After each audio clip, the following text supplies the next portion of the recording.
Avoiding potential pitfalls. Let's look at a few of the most common problems that might come along, and how you can minimize the potential of experiencing them. Products out of stock. One of the most common complaints you'll get is when certain products are out of stock, especially if they are particularly popular and hard to find. This can happen to any store, even monolithic stores like Amazon. And it upsets customers when it happens.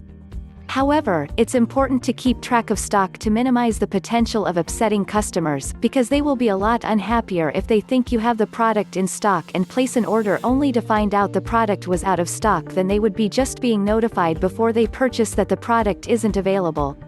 For this reason, it's a very good idea to use some sort of plugin that will automatically update your site whenever products are out of stock. We'll look later at a nifty extension you can use to keep track of stock, and it will help make your job of finding and adding stock much easier, too. Product returns. Every single company on the planet must deal with returns. Even if you have a strict no returns policy, you will still have to deal with unhappy customers that attempt to get a refund. And telling them no will just result in very angry customers. I know someone who purchased a lot of items from one very popular discount shopping app, found that the quality was terrible and the sizing was way off, and could not return them because the company had a no returns policy. The customer was very upset and left bad reviews for the company all over the place. And this person was far from the only person complaining about not being able to return items. For this reason, it's not a good idea to have a no refunds policy on physical products.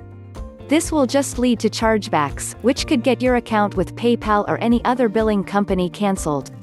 It's not worth the chance. Plus, people who are unhappy with their purchase and cannot return it will spread bad reviews, which can have a negative impact on sales over the long run. Always make sure your product descriptions are as accurate as possible, and make sure to have sizing charts and pictures to minimize returns. If a product is under $20, you might just ship another item to the customer without requiring them to return the original. If the product is over that price, have the customer ship the return to you, and when it arrives, send them a new one as quickly as possible. If it is returned because it's damaged or defective, return it to the supplier. Otherwise, you might just send it out to the next customer that orders it, assuming it's still in new condition. Slow shipping. Depending on the supplier, you may have unhappy customers because the shipping is a lot slower than they are used to.